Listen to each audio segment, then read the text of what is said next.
सुगजवार energies का last video हम लोगों ने लिया था जुलाई के महीने के फर्स्ट वीक में 2860 के इंपॉर्टेंट बेस डिस्कस करते के साथ में। उसके बाद से 2860 से आपको बेस मिलता है 3000 प्लस तक भी आप जाते हो और अभी भी 2860 के करीब 2840 2850 के आसपास हमारा प्राइस बना हुआ है। इतना कुछ हो चुका है पिछले 2 हफ्तों में वारी एनर्जीज में, लेकिन कोई एक डायरेक्शन नहीं मिल पाई अभी भी, यानी कहीं ना कहीं एक कंसोलिडेशन हमको देखने को मिल रहा है ऑफ कोर्स। तो शुरुआत करते हैं आज के इस वीडियो की। वारी एनर्जीज लिमिटेड क्या पॉसिबिलिटी आगे चार्ट्स के ऊपर, और ये रहा आपका स्क्रीन लास्ट वीडियो का। 3030 आपका एक बड़ा रिजेक्शन है, ताकि आपको एक बड़ा ब्रेकआउट पॉइंट आपके पास में है 3030, यानी कि अगर इस प्राइस को क्रॉस करता है तभी आपको कोई बड़ा ब्रेकआउट मिलेगा। नहीं कर पाता दैट मीन्स कि आप कहीं ना कहीं एक डाउनवर्ड वेजेस पैटर्न में हो। ये चीज हम लोगों ने लास्ट वीडियो के अंदर डिस्कस करी थी 2860 के बेस के साथ में। कंपनी ने इस वीक अपडेट्स दी हैं अपनी सब्सिडरी से रिलेटेड भी और कंपनी के खुद के बिजनेस के रिलेटेड भी। वारी एनर्जीज की सब्सिडरी 5.15 GWH यानी कि gigawatt battery energy storage facility provide कर रही है। ऑल्दो ये प्लान जो था कंपनी का 3.5 गीगावाट एच पर था, बट कंपनी की मैन्युफैक्चरिंग फैसिलिटी इसे ऑपरेट कर रही है टुवर्ड्स 5.15 गीगावाट एच पे, जो कि एक बहुत बड़ा प्लान है कंपनी की प्रोडक्शन को लेकर के। और ये एक बॉटलनेक भी बना हुआ था कंपनी में कि हमारा जो प्लान है वो काफी लो है और हमें उसको ऊपर लेकर के जाना। तो अभी इसी वीक कंपनी ने अपडेट किया और ऑपरेट किया अपनी कैपेसिटीज को, जो कि बहुत अच्छी बात है कंपनी के लिए। ऑलराइट, नेक्स्ट पॉइंट आपका आता है मार्केट एक्सपर्ट्स और ब्रोकरेज हाउसेस, जो कि लंबे टाइम से वारी एनर्जीज को लेकर के बुलिश है, लेकिन जब भी मार्केट एक्सपर्ट्स के टारगेट्स देखने को मिलते हैं तब तब आपको गिरावट देखने को मिलती है। रिकॉर्ड प्राइस था आपका 22 जुलाई 3061। मार्केट एक्सपर्ट्स मोतीलाल ओसवाल 3825 का टारगेट था, आपको गिरावट वहां से दिखी। मई 7 2026 तब भी टारगेट काफी बड़ा था, लेकिन वहां से भी आपको गिरावट ही देखने को मिली। मोतीलाल ओसवाल 2 मई 3850 का टारगेट था, तब भी आपको गिरावट देखने को मिली। इनफैक्ट अगर आप इस साल की शुरुआत में जाते हो फरवरी 26 को, तो आपको देखने को मिलता है तब भी आपको तेजी देखने को मिली थी इस टाइम पर 2719 से, बट मोमेंटम आपका तब से लेकर के अब तक कैरी नहीं कर पाया। ऑलमोस्ट आप इसी प्राइस के आसपास 100 रुपए ऊपर इस समय काम कर रहे हो। तो ओवरऑल इतना सब कुछ होने के बाद में, मार्केट एक्सपर्ट्स के इतने सारे टारगेट देने के बाद में, बहुत ही रेयर कोई टारगेट अभी तक अचीव किया है वारी एनर्जीज लिमिटेड ने। टेक्निकली 39.2 एंड 39.9 पर आपका एमएफआई एंड आरएसआई रिस्पेक्टिवली। अब आते हैं इसके चार्ट पर, और सब्सक्राइब नहीं किया है तो जरूर कर देना। I am NRSM certified. ये है वारी एनर्जीज का डेली टाइम फ्रेम का चार्ट, और ये एक और डेली टाइम फ्रेम का चार्ट है। ये लॉन्ग टर्म चार्ट पैटर्न है। यहाँ पर आपको दिख रहा है कि स्टॉक में हायर हाइज और लोअर लोज की पोजीशन देखने को मिलती है।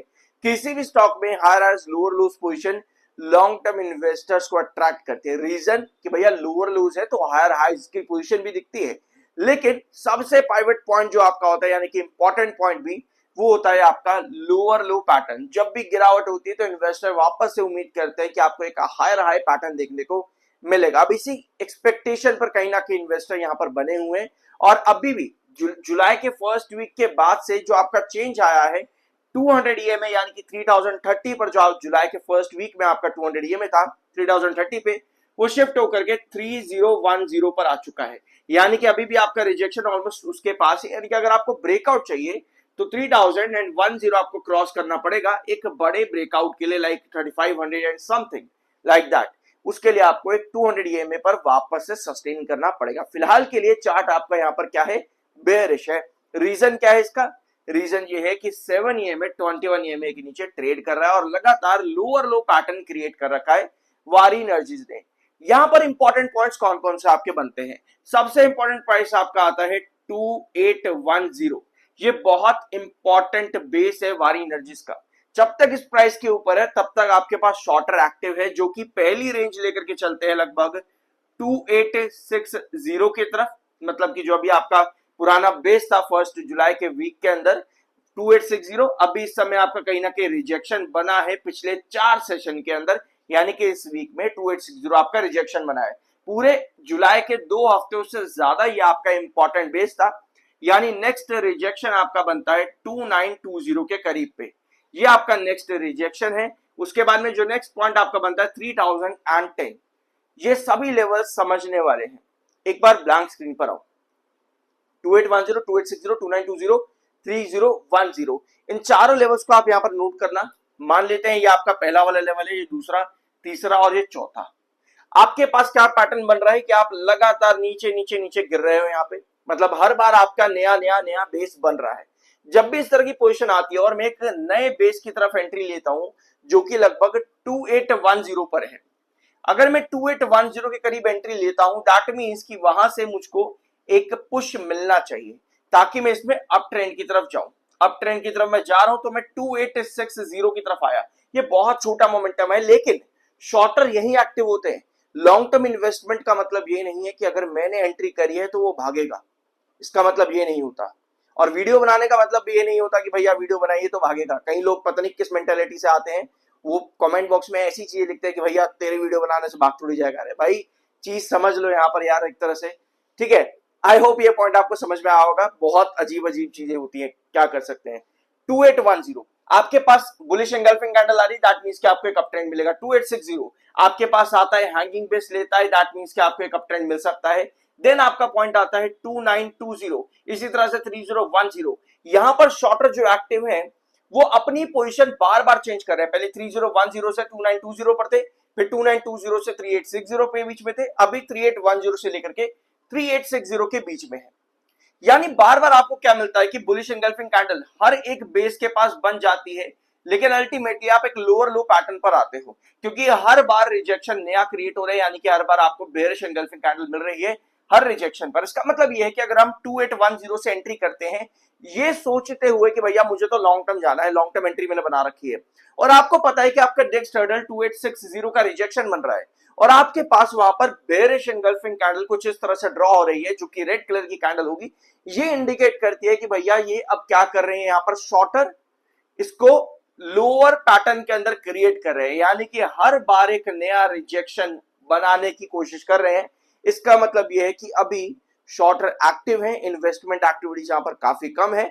मतलब यह है कि अभी भी आपका लोअर लो पैटर्न और बेयरिश ट्रेंड कंटिन्यू कर रहा है।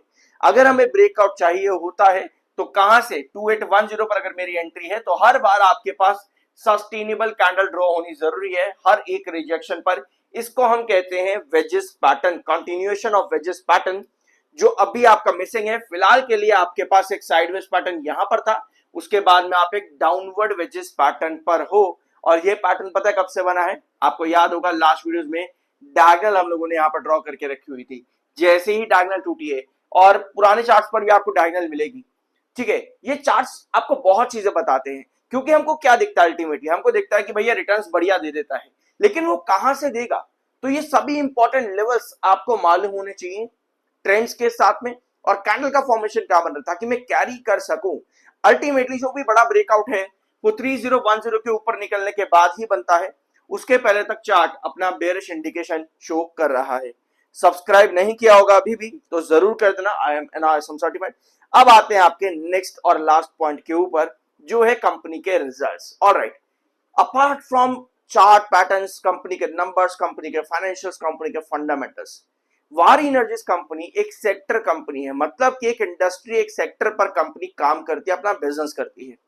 सोलर एनर्जी, रिन्यूएबल एनर्जी, ये एक सेक्टर है और एक बहुत बड़ा सेक्टर है। अब कोई भी कंपनी जो सेक्टर में काम करती है, इस सेक्टर से रिलेटेड कोई भी नया रूल या रेगुलेशन या कोई भी दिक्कत या परेशानी आती है तो वो एज अ होल देखने को मिलते हैं, जिसका इंपैक्ट वारी एनर्जीज पर भी पड़ता है। अब यही चीज इन द पास्ट पिछले 8 महीनों पहले वारी एनर्जीज पर भी देखने को मिली थी। CERC norms, rules and regulation जो मार्केट में चेंज हुए थे, जिसका इंपैक्ट वारी हो या फिर आपकी NTPC कंपनीज और भी बहुत कंपनीज, सोलर एनर्जी लिमिटेड भी इनफैक्ट, इन सब कंपनीज पर भी देखने को मिला था। अगर आपको याद नहीं है CERC तो मेरे चैनल पर वीडियोस अवेलेबल है, आप जा करके देख सकते हो, बहुत सी इंफॉर्मेशन आपको वहां पे मिलेगी। तो ये एक्सटर्नल मुद्दे हो गए जो कंपनीज को, सेक्टर को इंपैक्ट करते हैं। अपार्ट फ्रॉम दिस आपको ये भी देखना होता है कि कंपनी किस तरीके से ग्रो करती है। दैट मींस कि अगर कंपनी 112% का ग्रोथ दे रही है इन मार्च, तो भैया हमको आने वाले जून में 4426 का 112% ग्रोथ चाहिए। क्या निकलेगा अमाउंट? 4426 का 112% ऐड करना, उतना रिवेन्यू कंपनी को इस बार चाहिए, यानी कि 9000 करोड़ से ज्यादा का ये रेवेन्यू कंपनी को लेकर के आना है। तो चैलेंजेस कंपनी के लिए बढ़ रहे हैं क्या?